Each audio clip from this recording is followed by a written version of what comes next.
ताजनगरी आगरा में एक दिन पहले आए तूफान ने भारी तबाही मचाई।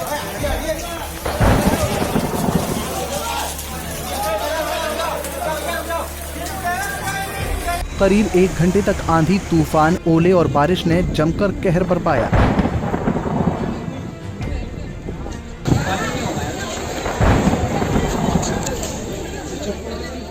एक 124 किलोमीटर प्रति घंटे की रफ्तार से चली हवाओं ने तमाम पेड़ों को जड़ से उखाड़ दिया। तूफान के कहर से बिजली के खंभे और साइनेज भी धराशायी हो गए। वहीं मौसम के तूफानी तेवरों ने बच्ची सहित 3 लोगों की भी जान ले ली। कोई जनहानि तो नहीं हुई? कोई नहीं, मरा कोई नहीं। तो लगी किसी के नहीं है। तो रिक्शे वाला कहाँ था उस समय? कि रिक्शे वाला बैठा हुआ था तो गाड़ी पकड़ा हुआ था। हाँ, तो वो बच गया है। उसकी चोट तो नहीं आई? नहीं, चोट नहीं है। और भी कहीं नुकसान हुआ है? और इधर ही गाड़ियाँ पलटी नहीं, बहुत गाड़ियाँ पलटी नहीं, वो तो उठा लिया है। जैसा कि आप सब जानते हैं कि कल रात को ओलावृष्टि और बहुत तेज़ बारिश आई है और आंधी भी आई है काफ़ी तेज़। इसकी वजह से काफ़ी पूरे आगरा में पेड़ गिरे पड़े हुए हैं और इसी कड़ी में हमारे फरतापुरे की इस गली में 2 पेड़ धराशायी हो गए, जिससे जहाँ काफ़ी नुकसान हुआ है। हमारे जो व्यापारी वर्ग के लोग हैं, दुकानदार हैं, छोटे मोटे दुकानदार भी हैं, यहाँ पर दीवारें चटक गई हैं, पेड़ रोड पर गिर गए हैं और पेड़ की गिरने की वजह से पूरा मार्ग अवरुद्ध है। कोई भी कहीं आ नहीं जा सकता, लेकिन लॉकडाउन के चलते हम अपनी दुकानों की साफ सफाई करने के लिए और पेड़ों को हटाने के उद्देश्य से यहाँ है। देखा नहीं गया, काफ़ी तेज थे और काफ़ी बारिश, ओले तलक आए हुए हैं। इससे काफ़ी नुकसान हुआ है। पेड़ टूट गए, गेट में ऊपर छज्जा टूट गया, दीवार टूट गई और काफ़ी इतना नुकसान हुआ है कि बहुत परेशान है। पहले इस तरीके तूफान आया कभी? नहीं आया था, एक बार पहले। जो बंदे 2-2.5 महीने से घर के अंदर थे, उन्होंने आगे नहीं साफ सफाई दुकानों ही करी। सुबह देखा तो पेड़ जड़ से उखड़े मिले। तूफान ने ताजमहल को भी क्षति पहुंचाई है। ताज के गुंबद पर मडपैक के मुख्य मकबरे पर यमुना किनारे की तरफ बांधी गई पहाड़ तूफान से गिर गई। पहाड़ के अचानक गिरने से मुख्य मकबरे की संगमरमर की रेलिंग और चमेली फर्श की रेड सैंडस्टोन की रेलिंग टूट गई। पहाड़ जिस हिस्से में गिरी, उस हिस्से की वाइट प्लेटफॉर्म पर लगी संगमरमर की रेलिंग और उसके ठीक नीचे चमेली फर्श पर लगी रेड सैंडस्टोन की जालीदार रेलिंग टूट गई। तेज आंधी तूफान ने ताजमहल के सामने बगीचे की खूबसूरती को भी उखाड़ फेंका। बगीचे में लगे कई पेड़ आंधी और बरसात की तेजी को बर्दाश्त न कर पाए और उखड़कर जमीन पर जा गिरे।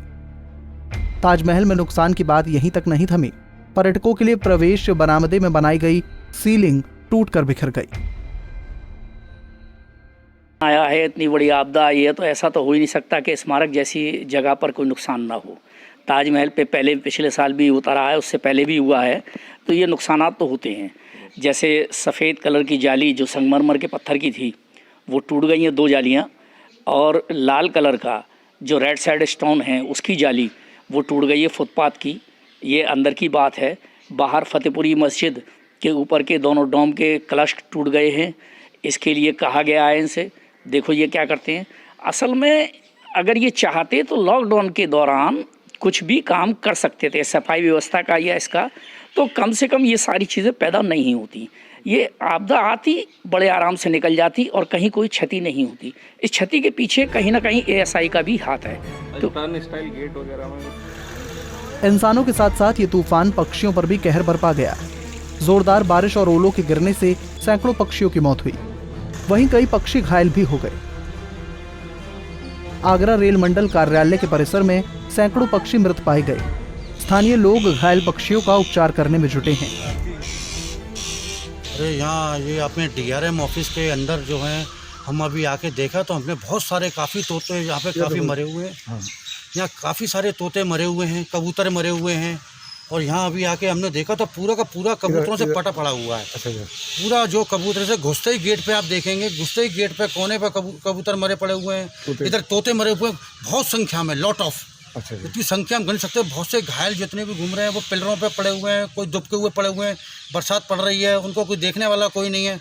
इसलिए हम लोगों ने, सब लोगों ने सोचा कि भाई इनको बचाया जाए। जो अभी जिनमें जान जीवित है उनको कम से कम जान फूंक के हमारे हाथों से कोई सेवा हो सके पशु पक्षियों के लिए, पर तोते इस डीआरएम ऑफिस के अंदर काफ़ी सारे मृत पाए गए हैं और काफ़ी तोते हैं जिनका मैं अनुमान नहीं लगा सकता। अगर एक से गिनती शुरू करूं तो मुझे पता नहीं सैकड़ों से ऊपर निकल जाएगी। हज़ारों की संख्या में तोते यहाँ मरे हैं जिनका कि निवास इतने सारे पेड़ यहाँ लगे हुए हैं डीआरएम ऑफिस में, उन पर उनका निवास था। तूफान आने की वजह से जो पक्षी जानवर हैं उनको बहुत नुकसान है, जैसे तोते, कबूतर और चिड़िया वगैरह, उनको बहुत नुकसान पहुँचा है। कई तो मर चुके हैं और कई बाकी सारे बहुत ही संख्या में लोग अभी भी जो हैं वो डर से बेकार घूम रहे हैं सड़कों पे, घायल हैं। तो उनको मैं अपने साथ ले जाके अपने घर में उनकी देखभाल करके उनको ठीक ठाक करके हवा में उड़ा देता हूँ। जैसे कि अभी आप तोते वगैरह भी काफ़ी मरे हैं। हाँ, बहुत सारे मरे हैं तोते। अच्छा। और कई सारे तो घायल भी हैं जो अभी घूम रहे हैं, जो अभी मिले नहीं हैं। उनको घर ले जा रहे हैं, ठीक करेंगे? उनको घर ले जाके मैं ठीक करूँगा, हवा में उड़ा दूँगा, देखभाल करके अच्छे से उनको उड़ा दूँगा। उनका क्या कसूर था इस बाढ़ में? इस आंधी तूफान और बरसात से किसानों को भारी नुकसान हुआ। किसानों के खेत में खड़ी खीरा, ककड़ी, काशीफल, लौकी और अन्य हरी सब्जियों की फसलों को नुकसान हुआ है। फिलहाल जिला प्रशासन और राजस्व विभाग के अधिकारी नुकसान का आंकलन करने में जुटे हुए हैं, लेकिन लॉकडाउन से परेशान आम आदमी पर कुदरत के इस कहर ने दोहरी मार दी है। पंजाब केसरी टीवी के लिए आगरा से ब्रिजभूषण की रिपोर्ट।